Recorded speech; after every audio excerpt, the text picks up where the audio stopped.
Thank you everyone for having me. Unfortunately, I drew the short straw to get to talk to you this afternoon where you're a little tapped out. The topic we're going to talk about today, I'm going to get into, it's going to come up here in a moment, is it's an exciting topic for me. It's kind of an alarming for others, but it's something that we need to be on the forefront of, something we need to be looking at in our workplace, and how are we prepared?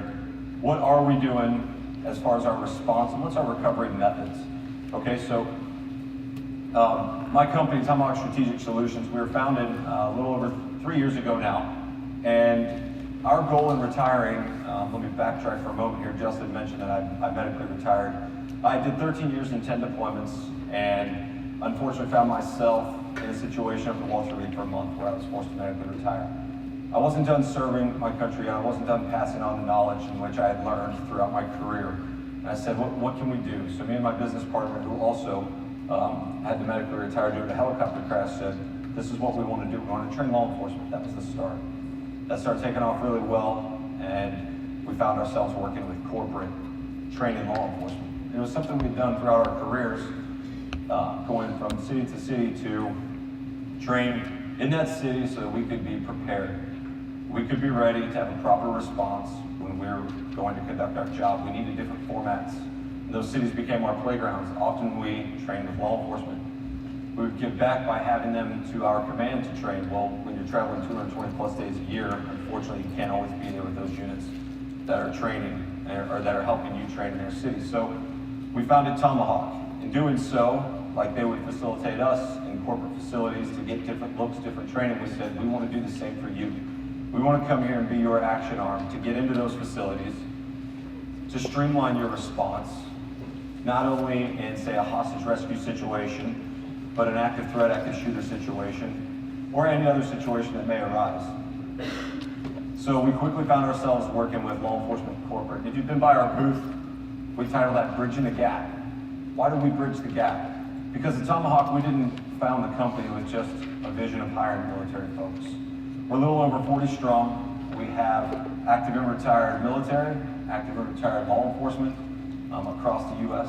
We have folks from other three-letter agencies that are on our staff, both active and retired. And we have security operations specialists who have served a number of different roles, and maybe some of those three-letter organizations, and then found themselves in the corporate security market, or has been in that market, corporate security, the entire time. So we well-round our team to bring a better product, a better understanding. And that's why we like to bridge the gap, because we stay relevant in both realms to bring you what's going on, the updated response times, the updated tactics, what you can expect, and then obviously on the flip side with law enforcement, what to expect from corporate. So Tomahawk Strategic Solutions, that's a little bit about who we are and what we do and why we do it. So our model is prepare, respond, recover.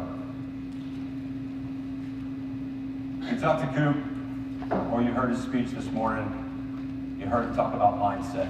Heard him talk about preparedness and what it is to be prepared, because at the end of the day, it's not if anymore, unfortunately, in our world, if something's going to happen, it's when. And that's a terrible thing to feel or to say, but it's something that we have to realize. It started many years ago, but it's unfortunately becoming more prominent now. So being prepared, properly prepared, will set you up for a proper response. It'll set your employees up for a proper response. And then you'll have a way to recover. Knowledge is very powerful when it comes to response and recovery, and that comes in the preparation phase. That knowledge is going to get you through whatever you're responding to, whether it be, say, something as extreme as an active shooter event, or something equally as extreme but not as targeted. It would just be something like workplace violence, okay? And in the mental portion of that, in the recovery phase, the knowledge is power. You're left with a response. You're left with doing something rather than, did we do everything we could have? Did we train properly? Are people wondering what they could have done different or done better? That will happen. That will come. But if you give them a little bit of knowledge, that mental knowledge, that power to say, I actually did something, I felt good about what I was doing, will get them through, and that kind of comes into the recovery phase. As we talk today, what's really important to me, to make sure you understand, we're going to go through a couple cases that have happened throughout the world. We're going to have some discussions. But it comes from a place of never armchair quarterbacking. Never sitting there throwing stones at what somebody did. Because I can tell you, the model that our command followed, Naval Special Warfare Development Group, was very important to our success. It's because we targeted our failures. We targeted our failures. When we would come back after a mission, doesn't matter if it was good, great, bad, indifferent, the extreme of we lost a friend, maybe somebody was hit, but they're gonna be okay, or it was a success, we never looked at it that way. We simply said, we did the best with what we do, but how could we be better? We never looked to seek if an individual did something wrong. We simply said, what happened, what unfolded, and how can we be better?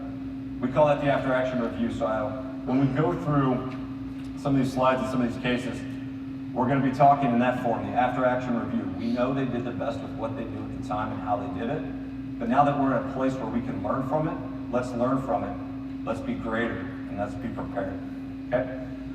So, one of our forefathers right here. By failing to prepare, they're preparing to fail. Okay? So let's set that mindset in preparedness. You look at the questions I have for you up here and answer them to yourselves honestly. Put yourself in the right mindset. Something near and dear that's pretty close, I'm sure, to many of your venues just recently happened in Vegas. Okay?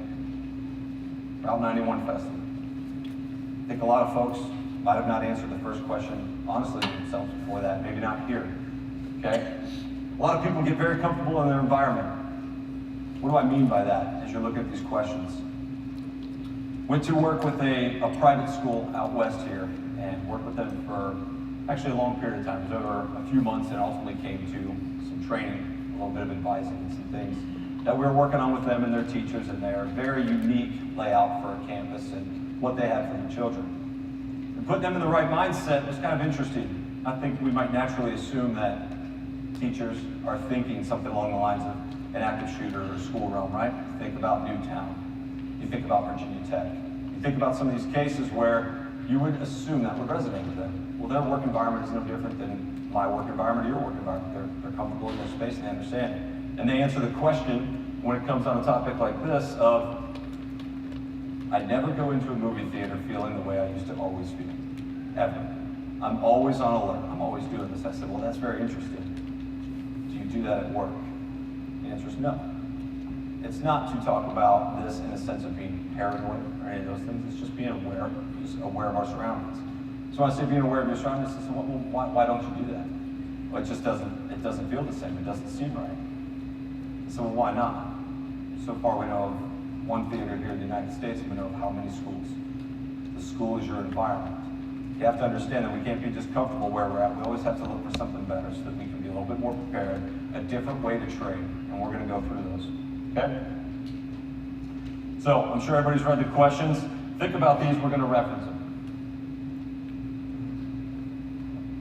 So, right there, have you taken responsibility for your role?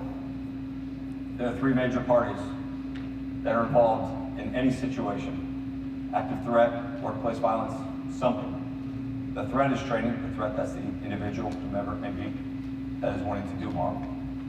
First responders are always training. That's why you have those three magical numbers, 911, to support your efforts. But are you? Is your organization? And at what level are you training? Because, as Coop talked about earlier, something that's very close to us is culture. It matters where you're at, who your people are, and what line of business. What is that culture like? So you can go in and train at the appropriate level. Doesn't mean people have to come in storming with guns, certainly not. Maybe that is appropriate for where you work and people have that appetite. Maybe it's something like emergency medicine, which we'll talk about later. You have to understand training is on many different levels. It can be mental training, it can be a lot of things. But it's a level of being prepared and understanding that you have to take responsibility. So the FBI did a study that concluded from 2013, and they define an active shooter, which you'll hear me say active threat, because I don't personally just think it's shooters. We've seen plenty of attacks with knives, vehicles, and everything else. It's an active threat. Their intent is the same at the end of the day. But they define an active shooter as an individual actively engaged in killing or attempting to kill people in a populated area, At the bottom, this is what I encourage you to make sure you think about, because unfortunately that time is going up. While we want it to go down, it's going up, because the threat's training. They're finding ways to make that time go up. And the first responders are working hard to make that time go down. And we at Tomahawk, we're working at that very diligently on both fronts to help mitigate, reduce that time. But if you look at 7 minutes to 7+ minutes, we'll cover a couple timelines in the following slide, is this. You all live and work in completely different areas of organizations. Some of you have your own police force, some of you have your own armed security, some of you don't have any of that. And you are just relying on 911 to come and show up. In areas in New York that we work in New Jersey, it's law enforcement will be here within a minute. Sometimes it's 30 seconds to a minute and a half. So they think immediately the 7 minutes isn't the time, or that 10 minutes, which I'll be referring to, because that's about where we're at today. It's not when they get to your door, it's when they actually stop the threat. The time it takes to navigate through your facility, the time it takes them to get to the threat, or by the time the threat, inevitably it seems as though they obviously kill themselves. So that lasts 7 to 10 minutes. And when you do these exercises and you look at the hospital attack in New York, some of our staff, we have a handful of guys on staff from the NYPD that train with Tomahawk, that train before Tomahawk, and that were there. And they'll tell you it's a little over 10 minutes, between 10 and 11 minutes. They're 1 minute away from there, but by the time they got through the hospital where they needed to get to, by the time they got to the threat, it's going to be 10 minutes.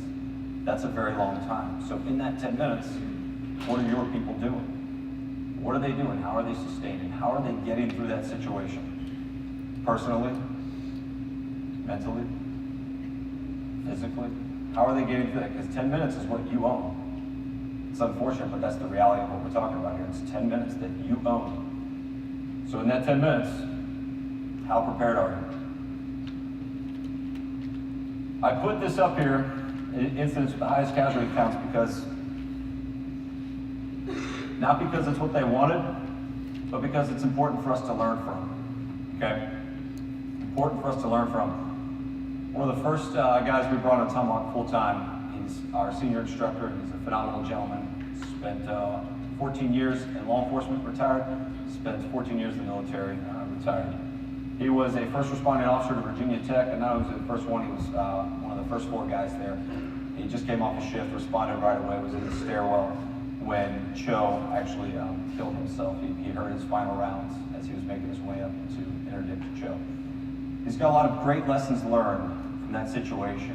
And that situation, in my personal opinion, is kind of the catalyst to what really started here in America, us being somewhat aware, but not recognizing it. Because what happened before Virginia Tech that's not up there? Who could tell me what happened? That was prominent in American history as far as schools. Columbine? Columbine, 1999, right? Why did we not start alerting ourselves, becoming a little bit more prepared after Columbine? Probably because we thought, like we naturally do, because we're the only species in nature that discredits that uneasy feeling, that hair that stands up on the back of your neck, right? That where you say something isn't right here, you immediately say, oh no, it's gotta be this. We immediately make an excuse for it. But in the animal kingdom, if you're a hunter or you're somebody who likes to watch animals, birds, deer, whatever it may be, as soon as they have an inkling that something's wrong, they make an informed decision and they change it immediately. They don't have the means. They don't sit there and discredit the information. They make an informed decision and they move on. We discredit information, and that's my belief. That's what we did in 1999. We discredited what happened. We said, that's a little bit out there. It's a little bit crazy. Then 2007 happens, Virginia Tech. And then you can obviously see what follows. And most recently, the Route 91 Festival, which is god-awful, which takes the cake on the numbers up here. I want to talk more about Route 91 today than I typically talk about. We talk about Virginia Tech because it's near and dear with one of our staff members. But Route 91 came really close to home. I live in Nashville. It's home for me, my family, my wife, and 2 little girls. And the folks that actually helped us move to Nashville, by nature of living there, is actually some of Jason Aldean's band members and his tour manager and their families are good friends with ours. We live in the same area. They helped our family move in. And so naturally, shortly after it happened, I was getting phone calls from these guys asking, what can we do What could we have done better? What should we have done on the front end? And that's the prepared side of things. And I said, guys, we can look at it right now in the recovery phase. Prepared, we'll visit that in a moment. Let's get you through this. And their concerns was the things that they had seen, what they were put through, what they walked through, what they initially saw, the aftermath, so on and so forth. So I started talking to them about emergency medicine, having the tools, and the ability to actually help somebody. And that really started to help them think through the problem. Because when you look at 58 that were killed, and the 546 that were wounded, that's 546 people that needed to be treated. 546 that need help. You think EMS is ready to support that? You think the hospitals in the area are ready to support that? No, because you can't forecast that. But could you be ready to support that? Absolutely. A little bit of knowledge is going to help you go a long way, okay? So, when you look at the Route 91 festival, it's obviously a terrible, terrible thing that happened. The position he was in, a lot of the guys had always said, well, we've been asking for guns, we've been, asking for this, we wanted armed security, we wanted this, but that wouldn't have done anything. And you remember when I said in the beginning, what is your level of training? Do you have armed security or your own police forces? Maybe it's not always appropriate. Maybe a firearm isn't the right thing. We're not here to push that, because in that case, what would you have done, right?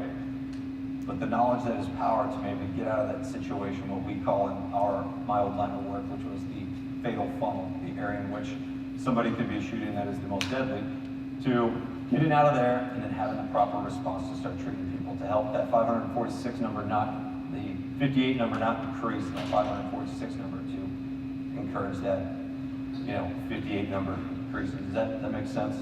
Those that are wounded that will perish later because they don't have the proper medical attention in those few minutes that they need help, okay? So think about it that way, because in that case, it wasn't firearms, it wasn't armed security that was going to change that. It was the training to get out of the situation, and the training, a little bit of medical training to be a first care provider, maybe, we'll discuss in a moment, to help people get through that.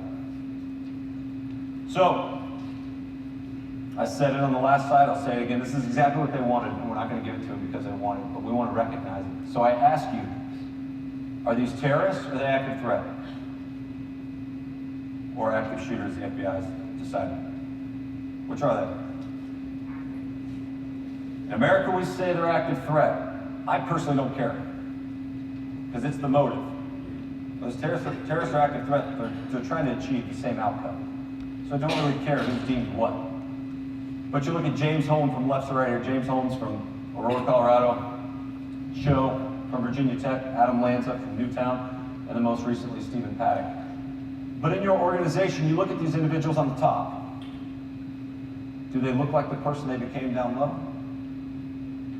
When we look at things afterwards, after things, in the aftermath, what I told you, the after action review, you look at these guys on the bottom and you say, duh, you should have known, look at those guys. That's afterwards. This is who they were beforehand. So what programs do you have in place to keep them from becoming that individual on the bottom? Or if they're becoming that individual, to recognize that that is happening, that change is taking place. How many hours a day are we awake, roughly? 16-ish? 16 to 20, right? How many hours a day do you spend at work? About half of that, right? So you're with these people, borderline more than your family, okay? Is it a fair assumption to say you could probably start seeing change take place in somebody? If a divorce is happening, something along those lines is going on, maybe it's nasty, maybe there's kids involved, they're changing, their demeanor's changing. Have you looked at those programs? That's another form of training. To start seeing that and find it up front, and to start helping that individual and start addressing it before they become the individual on the bottom. Because we deem these individuals as terrorists, okay? San Bernardino are the two on the left, Omar Mateen, Orlando nightclub, and then Nidal Hassan, the major. Okay? Omar Mateen, he was G4S security guard. If you have contracted security, you might use them. They're probably one of the top 3 here in the nation, between them and Securitas. So, how do you become that individual to the individual on the bottom? another form of training, another form of preparedness. So let's look at some common reactions to stressful situations. So generally, people do not want to accept when something bad has happened. I've said training probably 15 times, you're going to hear 50 more times at least, not 100. Because I'm a first-hand recipient of phenomenal training that prepared me to get through some of the situations in which I experienced where I did not have that mindset of generally something bad has happened. Where I just wanted to discredit the information like I talked about that was going on and turn a blind eye. I had the proper training which allowed me, thankfully, to respond accordingly and allowed me in the recovery phase when it didn't work out as planned, but I knew we did the best with what we could with what we had, okay? Because the average untrained individual will shut down mentally and begin to believe what is happening in the moment is in fact not happening to them, okay? We're gonna see that in a moment here on the video. Oh, let's roll, pause it for just a second. So, this is Christina Anderson. Who here has seen this video? Right, it's a powerful video from Virginia Tech. But she's a survivor from Virginia Tech, and she's going to talk to you. It's going to reference the last slide. But why this is not more widely spread so that organizations can properly prepare and move forward with what she's been doing since afterwards, we'll discuss, is unbelievable. But let's hear from Christina Anderson. Ours, we didn't. And I just heard it outside. People thought it was construction. I knew it's not construction because it was so loud and so alarming. My teacher went to the front of the classroom. She opened the door. She looked outside, and she quickly came back in, tried to close the door, and she said, "Call 911." And at that moment, I just got on the floor. The desks we had were the ones that you would slide into. You put your arm around, and the book would put underneath. So I got on the floor, and I kind of hugged it. I put my stomach on the seat, my feet under it, my hands over my head. And looking back, I got that from like earthquake training when I was in California as a child. And I don't think she actually got the door closed. Like he actually just walked in, and he walked in shooting. It's really hard to convey like how quickly it happened. I mean, she's one of the first people that was shot, as well as people that were right there. And he went across the room and just literally went down rows of people and just shot everyone individually, one by one. Multiple rounds were fired into each individual, but the first time it just right to left. And my eyes were closed, but I could hear and I could smell and I could sense, because the force was kind of going towards me, that I said to myself, "Brace yourself, your turn is going to come." And I kind of, did this. I was wearing white polo, so I could never see my arms clenched. And he shot me in the back the first time, and then he left. He just, he had us trapped in this very small space, and he took advantage of that. And while he was in the other rooms, no one in our room is moving. Everyone but one person is already wounded. People are coughing. It's, the smell of gunpowder. It's a very small space. He came back. It was scarier because the first time he just fired right to left. It was very, very quick. He didn't have time to be afraid. He didn't have time to, scream or think about what's happening. But the second time, he could sense that he was looking to see who was alive. And so I remember I was panting at this point because I'd just been, shot in the back. And it stayed in me. It didn't go through. Sometimes I think bullets do. And I was trying to hold my stomach in to pretend like I was dead, and he shot above my head, which was incredibly scary looking back now, because I looked up and I looked at the wall and I saw where the bullet hole was. And to this day, it's like, why did I move? I should have just played dead as I had. But all in all, he left for a third time. He came back again, so he came in 3 times, and in that time he shot me 3 times, so twice in the back and then once in the toe. And it was, I think, about 10, 12 minutes of active fire. And police, when they got there, I think before Virginia Tech, they never had to worry about not being able to get in the door. Usually, you worry about getting there as quickly as possible. They were there on the scene very quickly. They just couldn't get in because they didn't have the breaching tools needed. And students are trying to get out because they're scared as well. So they got in. He killed himself when he heard police, and he killed himself in front of our classroom. All right, so have the right mindset of looking at this in an after-action review. She said the police were there very quickly, but they couldn't get in as fast because they didn't have the breaching tools that they needed. And I told you earlier, the threat is training, right? Joe called in 2 separate occasions false bomb threats, and he stood off and he watched how law enforcement was going to respond so he could defeat it. So he was trained on an entirely different level. Okay, so when Joe Collins, our senior instructor at Tomahawk, when he showed up, they had just got through the breach. They were just opening the doors as he ran in and heard Joe take his final shots. But like she said, they were there very quickly. Joe was there very quickly. A couple minutes. His house is less than 2 miles from the campus. He got the call and he was one of the first there. But how long? Like I told you, it took him. She says 10 to 12 minutes. Okay? It takes a long time. In that, you hear her say, she should have played dead. She should have played dead, and maybe that, would have helped. But he came back in and shot her again. Here's one thing we know about active threats, active shooters, and it is this: they're looking for targets of opportunity, which is ease. It's ease. It's unfortunately the kids at Newtown. It's unfortunately those going to the movie theater, those enjoying their time at a concert. They don't want a fight, that's why they kill themselves. Those are things that we know, those are knowns that we can plan for. Those are knowns that we can be prepared for and that we can train to, okay? Laying dead or going under this desk did not work out for those kids in Columbine. And they certainly didn't work out for those at Virginia Tech. So when we talk about run, hide, fight, we have to understand that that's not linear. There's a portion of that which is not taking action. There's a portion of that which is generally thinking something bad is certainly not happening to you in the moment. It's needing to make that informed decision. It's needing to act that is going to get you through that moment.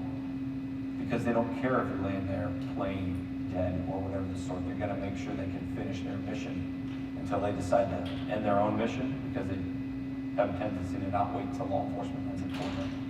Okay, so after that,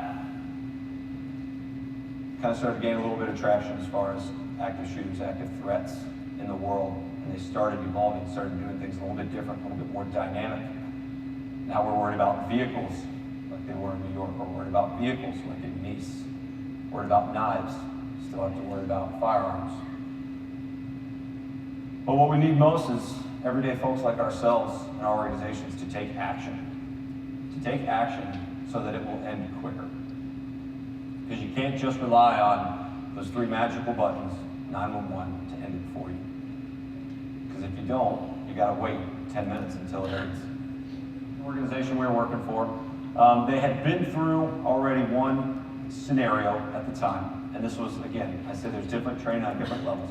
They had been through one scenario, and they were on to their second. This was actually not scripted. This did not happen in the way that we had even planned. The shooter here you're going to see, he was actually getting the elevator to go to the 6th floor because it's becoming a workplace violence case, where the secretary had been, the husband of the secretary thought there was something going on, and he was going up there to address the situation. We had people riding elevators. We had hundreds and hundreds of role players, which were the employees of this organization at the time. And it just so happened, this video kind of unfolded the way it did. So this was the second scenario. They know that this is going on, but they don't know where and when. And we call that where you are in time and space. So it was, you need to react, you need to do something, you need to understand run, hide, fight isn't linear. Treat the situation accordingly. Please.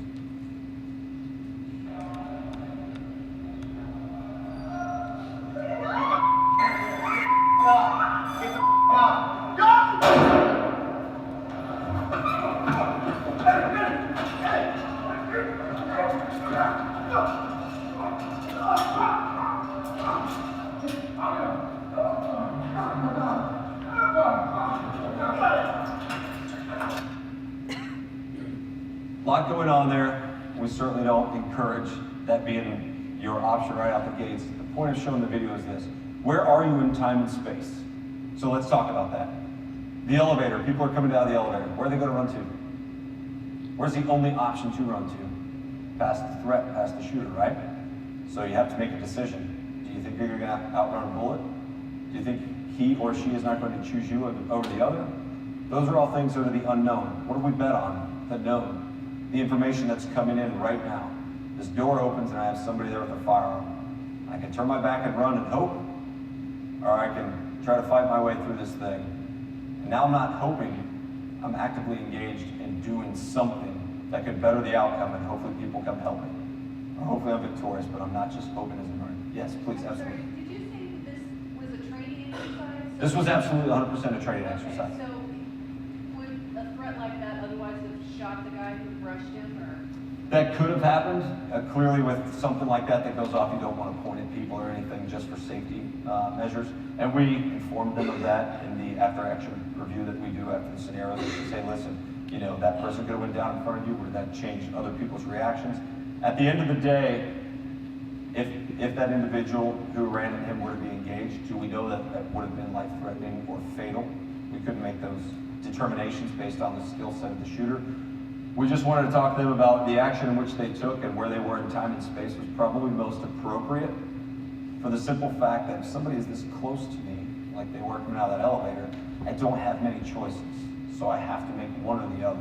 And which one am I willing basically to put all my cards into? So we certainly talked to everybody afterwards about this, about the reactions of everybody that went for it. We said, what made you do it? None of these individuals had seen the shooter on the previous exercise. They didn't know what it was about, they didn't know it was engaged. It's something through our training, through what our company's been doing, just made us feel empowered that we needed to all attack him because we either have Alice training or we follow the DHS model of run, hide, fight. Whatever it is that you're sourcing out there, they had some of that training and they said, we knew it where we were. It was just as though when you see the door open up and somebody's got a fire extinguisher and somebody's got a chair and 3 people are rushing. That's how we felt at that time. We just didn't have the tools that we needed. So does that answer your question? Yeah, absolutely. Yes. This goes back to where you show the pictures, the before and the after of the dramatic change in appearance and stuff. Mm-hmm. So when you see that and an employee stops producing and you have to write them up, suspend them, or terminate them, and we see the dramatic change in their appearance, what do you do after that? Because you still have to follow through with your disciplinary on them if they're not producing. What else do we look for to know that they're going to come back and do this? Or I would find the right programs in your organization that is going to allow to say, report an employee, obviously, so I'm guessing you're an HR rep, so somebody can come and report to you that so-and-so is acting differently. And then do you have the programs in place like violent behavior recognition or something along those lines where you can interview their coworkers or encourage some of their coworkers to start coming and talk to you and see what was said, what is done? Do you have the programs in which some of the organizations we work with are allowed to look at employees' social media and then actually discuss what they're finding on their social media professionally? Because when they sign up, or if they've been an employee for years, hey, we're rolling out this program. There's an organization we're working with right now that rolled out a new program that says basically we're going to look at all your social media, and if we have any questions, that's a professional deal, and this is now part of your professional life, and we're going to start looking at it. So those are things I would start looking into to help further that case. Because if you look at Cho, he actually was reported and actually was interviewed and spent some time with law enforcement prior to. And same with Major Nadal Hassan back in Washington, D.C. when he was in school. He was deemed mentally unstable by his peers. He actually went and sat down, had interviews, and then he became the man he was, and then continued on and obviously achieved his mission at Fort Hood. So some of those programs were in place, but they weren't followed through, is my point. So I would encourage to get all the information you can and follow through with it. It doesn't just fall off, it's something that festers. So I would have the right programs in place to look a little bit deeper, such as social media, such as employee interviews, if you're able to do that. And again, that's organization dependent. Does that answer your question?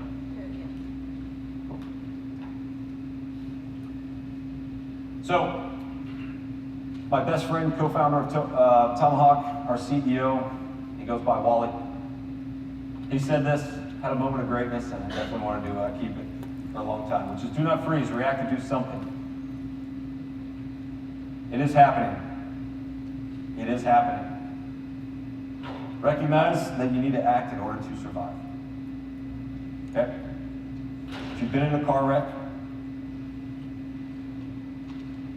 and it was a stressful situation, you had to react and do something. You had to get out, maybe because you're worried about the car catching on fire. Maybe somebody was injured, so you had to call 911 and get an ambulance there.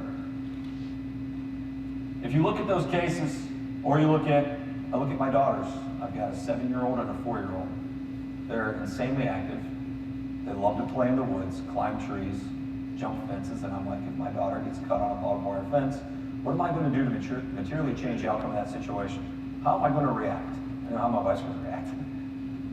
She's going to get a little worried about all the blood because she's not into that whole thing. So how am I going to react? How am I going to train her through that? Because do I think that's going to be a life-threatening thing? Certainly not. I'm not alarming my wife. I'm not alarming myself. I'm just simply saying that if she got one of those deeper cuts, it's bleeding, and it's going to take some time for EMS to get there, how can I materially change the outcome of that situation? And I'm going to tell you in a moment. As you look at this picture, as you look at two people materially changing the outcome of the situation, what are we looking at here? Boston bombing. Everybody was there to have a great day. To run, to make their record times, to support. Because clearly the guy in the collared shirt was not running the marathon that day. If he was, that's awesome. I've not seen that, but good on him. But he was not. The individual in the hat looks like it, but not certain. But they're clearly not running right now. That's not what they're doing. They're responding. They're responding and they're trying to materially change the outcome of the situation and put this into the recovery phase. Okay, because I'm not certain of what her wounds are, and I'm not going to sit here and make up what they could be. Is it life-threatening? Is it not? When my daughter crosses that fence and cuts her leg, is it life-threatening or not? At the end of the day, I can change it by just stopping the bleed. Because if it's not, maybe say life-threatening, but she goes into shock, we've got a different situation here. But if I can stop the bleed, DHS has come out with their campaign, the Stop the Bleed campaign, then why wouldn't I just do that for my daughter? Just like these individuals are trying to do for this female here, because where's the first responder in this picture? Does anybody see one? I see 1, 2, 3, 4, 5, 6, somewhere around 15. Because newsflash, all of you in any situation are the first responder. Because 911, they're there, and you think they're the first responders, but there's seconds and minutes and however long it is before they get there. It's 10 minutes, right? We gotta start taking some responsibility for that, because this is the flip side of things. This is a situation in which it's not active threat, it's not active shooter, but we do have a response. We do have a duty to ourselves. We do have a duty to others to help get through this situation. When you look at FCP, First Care Provider, as one of two companies, it's a nonprofit, blessed off by DHS, Department of Homeland Security, and the Stop the Bleed campaign. Their mission is to put out what it takes to stop a bleed, so that you as the first responder, the first there, hence first care provider, can help an individual, help yourself. It could be at a soccer game with your kids. It could be at an evening where somebody maybe breaks a glass and cuts themselves. Again, nothing too alarming, but a Band-Aid's probably not going to be suitable. So what are you doing? What are you doing? Well, you can be a first care provider. You can materially change the outcome of that situation. The reason we put the bottom line down there, the direct threat care, the hot zone, indirect threat care, the warm zone, and the evacuation, the cold zone, this is something the military's been doing for years, for a long time. What does that mean to you? It's important to know as an organization, when law enforcement shows up, and we're going to discuss Columbine here in a minute. When law enforcement shows up, you look at Orlando. If you've read the Orlando After Action Review, if you haven't, I encourage you to do it, because that was quite an interesting situation for law enforcement and why it took so long, because they were there so quick, but why it took so long and why those lost their lives. Because it goes right down to here, the direct threat care, the hot zone, the warm zone, and the cold zone. When I said the military's been doing this for a long time, in my old career, if my buddy were to fall next to me because we were in a firefight or something along those lines, I wasn't going to work on him because we had a problem, and I had to have the proper response.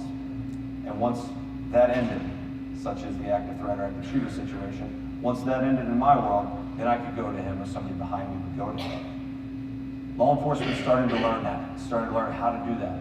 So in Orlando, they were in there. They were in what we call the warm zone. The shooter was still halfway active at the time, okay? Law enforcement was in there, but then the next report came out that there were bombs and there were other things, and it became a hostage situation. That's now a SWAT team problem. So they had to retreat and rely on the SWAT team. So then they couldn't go into the warm zone where people are injured, people are bleeding out. So who's left with all that time? all of us, because law enforcement can't do it with the information that they've been given. They can't get into the warm zone. They can't get into the hot zone. It's certainly not becoming a cold zone because it's either still active or there's a hostage situation going on where they're negotiating to save the lives of others. But if you can have the proper training, proper equipment, you can work inside those zones. You can have a response. So the reason I put emergency medicine up there is because it's another very interesting way to get some training. An interesting way because the first care provider model, so our director of emergency medicine founded First Care Provider. He was a 20-plus year retired doc specifically for me and my team, and we deployed together numerous times. Phenomenal guy, and he did the same thing when he retired about 5, almost 6 years ago. And he said, I need to pass on my knowledge because where we went from his time in service, from the Desert Storm era to where we went to in Iraq and Afghanistan, changed entirely. Because it was no more, we just need to have a medic with each team. That wasn't working out. Unfortunately, we were getting a little too banged up. You had everybody working on you, so we needed more people to be trained. In the early days, one of my good buddies, my brother here, Ty, is sitting here. In the early days of Iraq, not all of us even carried tourniquets in the very, very beginning days. It's the dumbest thing ever because we learned it in Vietnam. But much like Columbine, we didn't pass all that information on. We didn't pass it on. We didn't get better until we started to learn the hard way again. Then we started carrying it, and we thought a team medic was enough. It wasn't. Unfortunately, guys were expiring, passing away on helicopters and things where they shouldn't have, because we only had one medic. We had 15 of us that could have done it, but we didn't have the training. And the training comes down to something as small as this little four-hour first care provider course, where you can stop that bleed if you're out riding motorcycles. Whatever it is that you're doing or hunting, doesn't matter. You can actually stop that bleed so that doesn't happen. It's the exact same thing in my old world as it is today. So I founded First Care Provider, passed those on, but the reason I bring that up, talking about that level of training, because maybe it's not the guy coming out of the elevator with a firearm. Maybe it's something a little bit more subtle, where you have some emergency medicine training, because now you have what? That knowledge, right? That I talked about at the beginning, the knowledge. Knowledge that is power in your mind, in your people's minds, to get through that situation so they have a good response, so they can recover afterwards. They have that power of knowing they did the best with what they had, with what they knew. That speaks volumes in the recovery phase. First turn, So, kind of flop, a little back brief on this one. sliding across on my knees. That works. So a little back brief right here, talking about proper training here. What I want you to know before I play it is the medic for this goalie right here in the NHL was a retired Vietnam medic, okay? I'd like you to look at the video and see what the medic responds with, and we'll talk about it after.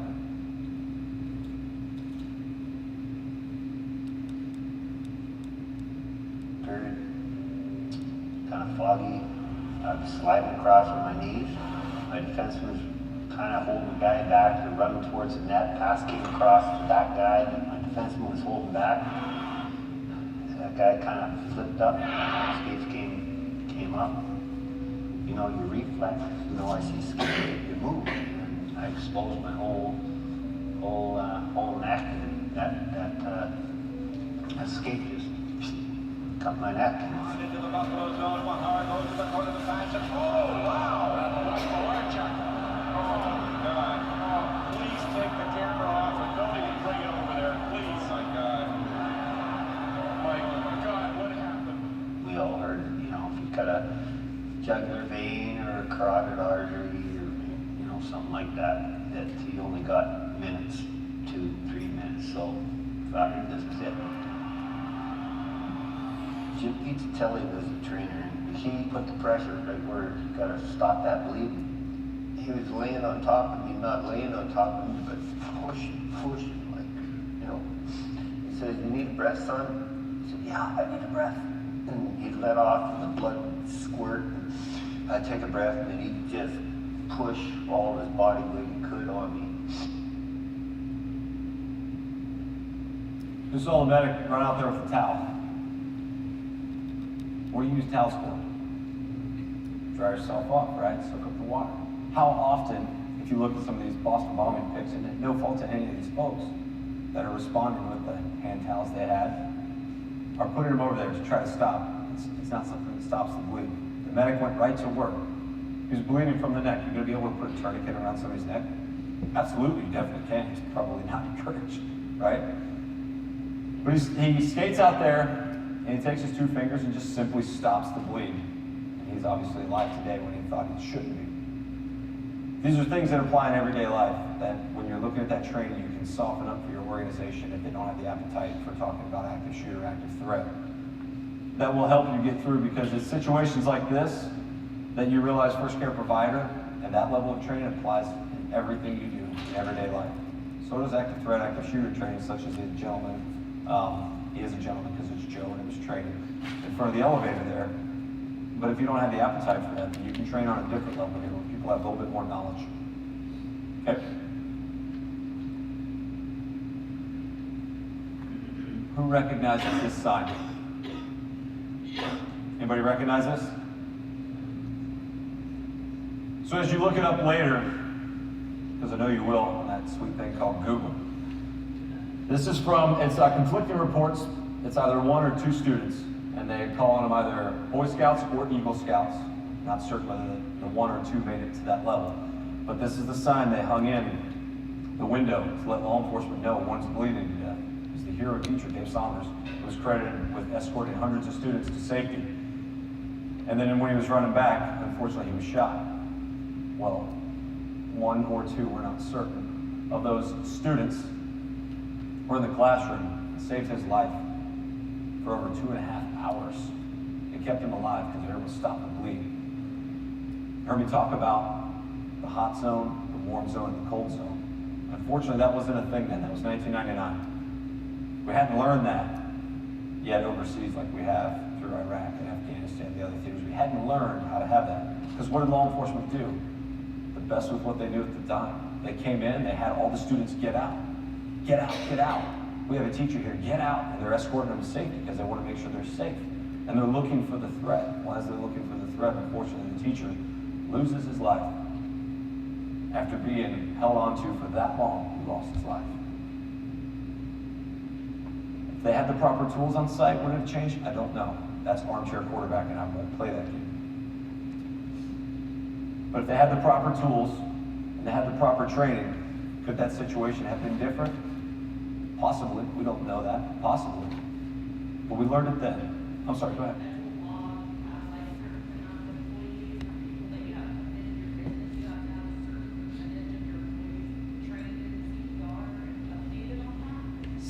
Sorry, go ahead. Their first aid and CPR, the whole, like we do our entire, we just tell them, we have caseworkers and stuff that work with kids. So we just all the time, have them be CPR certified, even the ones that can't get on the floor to do it. But is there like a percentage that you have to have? It's not dictated as of yet, which is something actually I was going to discuss, so I'm glad you asked. So we've recognized that it is important to have X percentage of people CPR certified, X percentage know how to use an AED, right? Okay, how often is that used? What's the leading cause of death in ages, I believe it's adult age, it's 18 to 44 in the US. Trauma. Okay? It's not heart attacks. It's not the things that we put a percentage to that we're requiring. So I hope someday we get there, because in today's world it's so much more applicable. And hopefully First Care Provider and those great companies in that effort for the Stop the Bleed campaign can get there and do that. But it's not mandated as of yet. It's something that we believe very strongly in. It's something you should have, because I would venture to say that all of your organizations have a medical kit with its nice little red cross on it. And if you open that up, it's probably got some Band-Aids in it. Those are comfort items, in my opinion. They're not going to do anything for you other than make you feel better. And that they have their time and place, absolutely. Right. But if we had something like, say, a tourniquet there, maybe what we call a chest seal. It's not very advanced. If you see a hole, you just put it on top of it, and it'll do its own job. It's just a sticker. It helps that chest breathe. Or some gauze that has hemostatic in it that will help clot the blood in places that you cannot put a tourniquet on. And you had trauma kits there, so that maybe right now, if you were going to do this tomorrow, because you don't have your people trained, but you can supply the equipment. You might have a veteran because there's millions of them out there now, right? For how long the war's been going on, there's millions of them that have the training. I'm sure might be at your institution if something were to happen. Or maybe there's a law enforcement officer who's either on duty or off duty, or somebody who has had some level of training that would know what to do with a kid. They can just see it on the wall like an ADD, or maybe like a medical kit. So things to think about. Does that answer your question, ma'am? Answer your question? If I can add to that, I don't know if you guys are tracking, but Calbush is in the process of going through their next round of revision to general workplace violence prevention programs. Last year, the healthcare industry received the final regulations for healthcare, stating that any healthcare entity is required to do A, B, and C in order to mitigate the risk of workplace violence prevention. The next round of that meeting is actually going to be in April up in Oakland, and that's going to cover every other industry, including this industry. So more work regarding your question might come out in April. Well, I was just wondering, like, if it's better to line up like the schools and stuff, you because you're dealing with children, but, you know, you would think like a casino, you would want to have certain people in case diabetic dog or heart attack or anything. Absolutely, absolutely. Hopefully we get there as a nation. It even goes into law enforcement teams. Okay, some of them have this training, many of them do not. We should be there at this point in time. It's 2018. They're your first responders, so they're going to be the very first ones there. They should have some kind of medical training to help that in this leg. Like I said, some do, many do not. But they're learning. And we're learning a lot from what we learned overseas. And I say that, and hope you understand, it has nothing to do with militarization. It has everything to do with the fact that we learned something that can apply here in an everyday sense. So I've got training up here with a big question mark, and I'll leave you with this. What training do you provide? Is it just a PowerPoint presentation that everybody's required to take, say, quarterly, biannually, annually, whatever it is that you click through? But if you're like me in my old job, Coop probably dictated half of them. We'll talk about that later. But the PowerPoints that you just click through, and it says, yes, you completed your training. Maybe you should be looking at something different, because I can tell you when you actually physically do something, that gives you the repetition of doing it versus just reading it on, clicking through it and saying you did it. You have a mental preparation, but you have a physical act, and then you're able to do that. Because I promise you what you do in training is going to be exactly what you do in that situation. Your body will default to just that. Your mind will go there.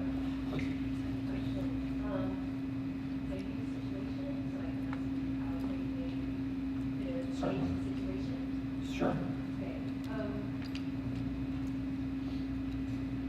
Like let go, not for any reasons that pertain to performance or decline. We show pictures of who they were, who they became. That the person didn't have those signs in the situation, and then we let go was a part of that. That you know they were saying they're not for me, they're really changed, no signs of that whatsoever. And then other ex-employees, so if they do change, you don't have the visibility to that. Okay. Seems to be social media is not, wasn't a big player with that, so people who say different than what I understood. That ex-employee goes to that administrative committee. It's not good. Kills management person. Another employee sees that. This ex-employee's about 250, male 250. She's maybe 125 pounds at best. She's not a good person, and like she stays in the building, almost resting, go out that door. In training, what could have been different than the shooter who had killed himself? So had they had training, it's very hard to understand. What could have maybe, what could have been different about that outcome? What could you see that, what could have the employer done to maybe see signs that there wasn't anything there that they could see? Right. Okay.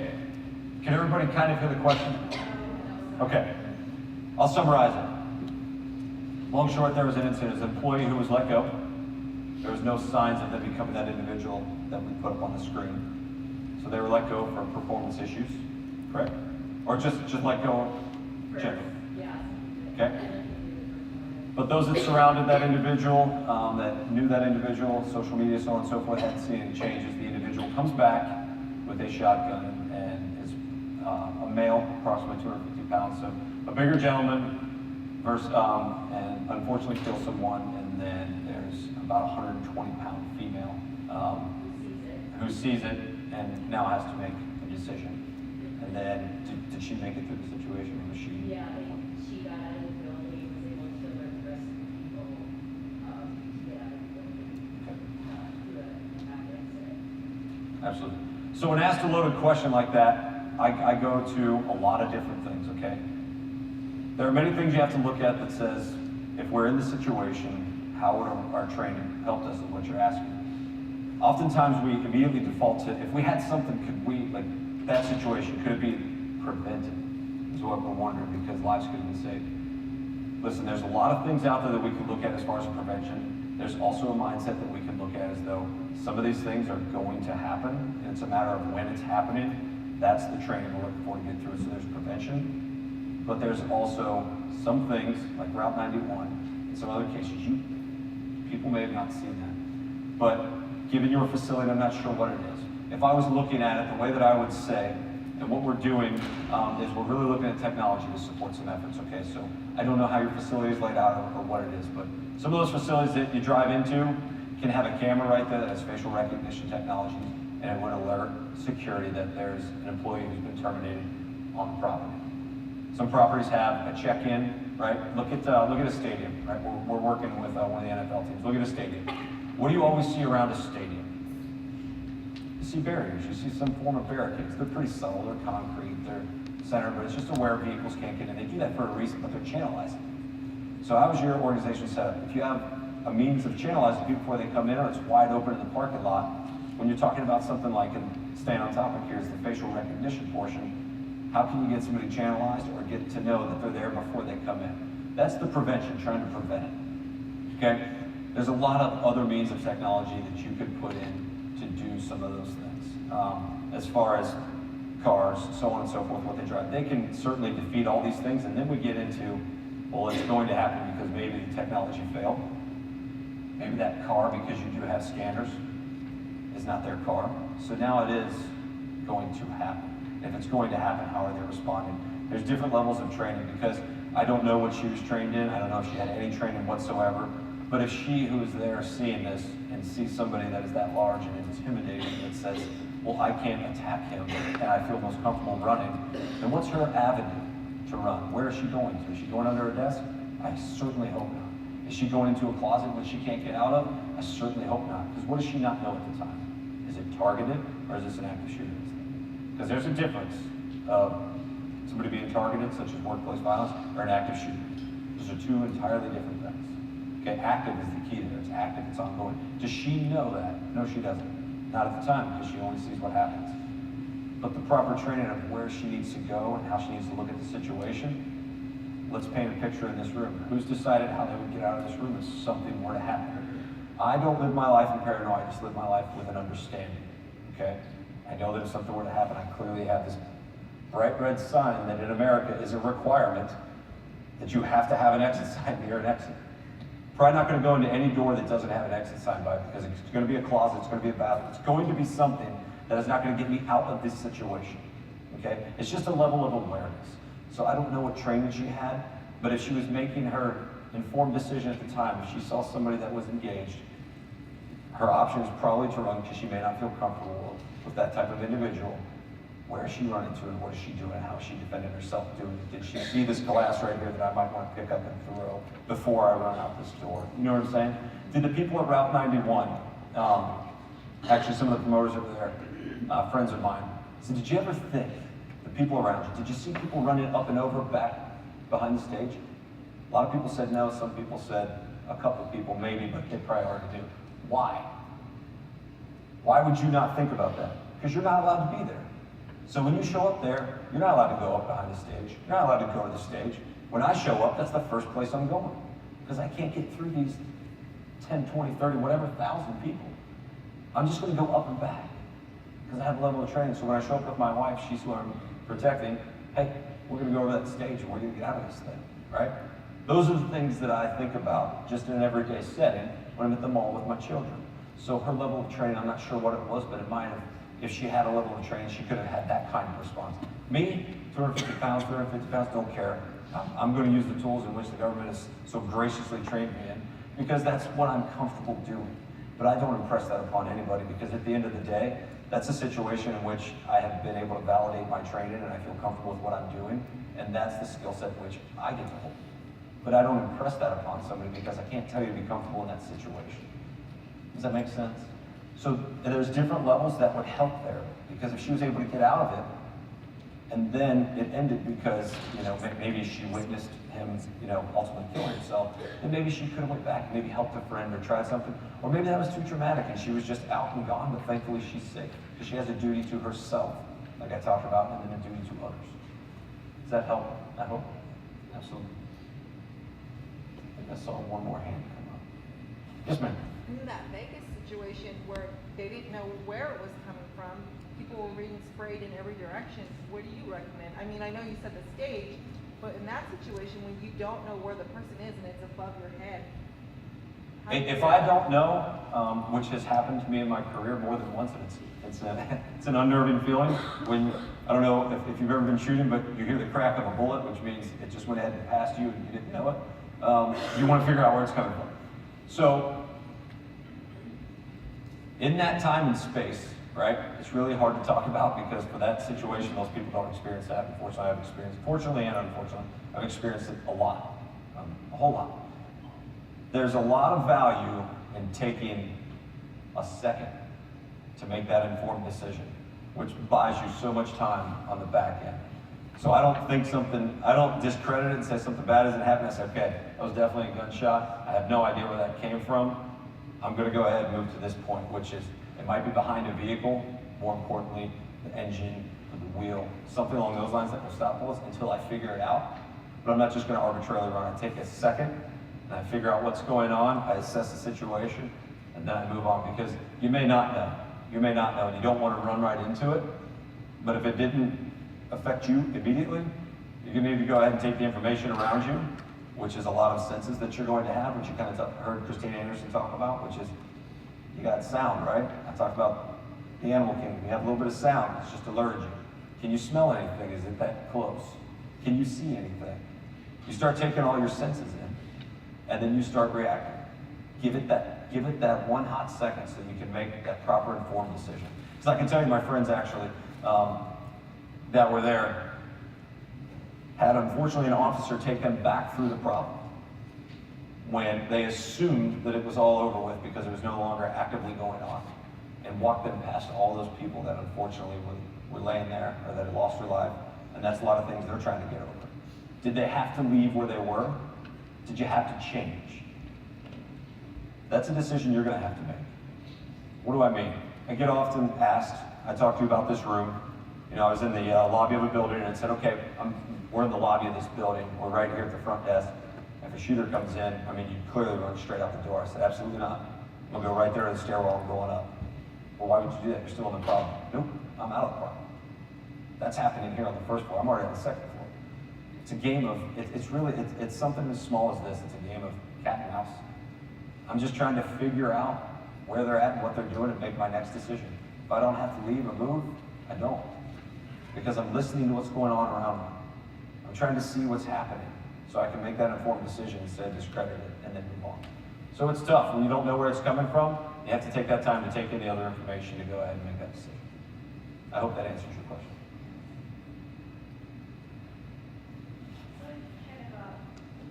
You said something, you don't live your life in paranoia, and I get that, and I think you have to be prepared.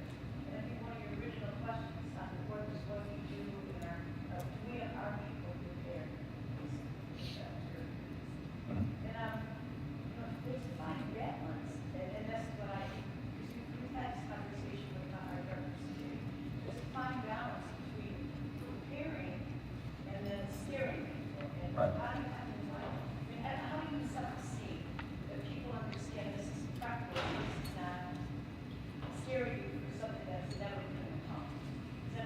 I love your question because I have a very simple answer for you. Who here has done a fire drill? Who here has done a fire drill? Everybody should raise their hand because that's a mandate when you go to school, right? When you're a kid growing up. Did it scare you when you were a kid? Was it a little bit alarming when you were younger? Running out, getting into your groups, trying to figure out, is this a drill, is it not? We recognized that was a problem in the early 1900s. Okay? I don't know the exact stats, but it was somewhere around, I think, 1911. A school burned down with a whole bunch of kids in it. And it came out shortly after. Fire drills for all kids. We recognized it was a problem. We said we were going to train kids to it so that that did not happen. But for whatever reason, magically, we decided that it's going to scare people talking about active shooters. It's going to scare people. This is a reality. How many school fires have happened in the last 20 years that have claimed lives? Or a significant amount of lives? Google it. Google active shooter and tell me the difference, because I already laid it out for you. But we're so sensitive to the fact that we don't want to alarm people. I don't want to alarm anybody else. I don't stand up here and try to alarm you. I say it's a reality. The threat is presenting us. It's telling us this is what's happening, and you might want to prepare for it, just as though a fire did. But we want to discredit it because it's too abrasive. It's too strong. We're scaring people. If you're scared, it's a reality. I wish it wasn't. I would rather have a different occupation. I would 100% love to close the door to tomahawk because we live in a perfect world. We do not. We do not. Does that answer your question? It's tough. When we talk to folks, I present that argument because it's a reality. It's unfortunate. So, any other questions? I have one question for you. Was I better than Coop? Who wants to be part of the blue group? And go join us at the bar. Coop's buying. And thank you everybody so much for taking the time. Really appreciate it.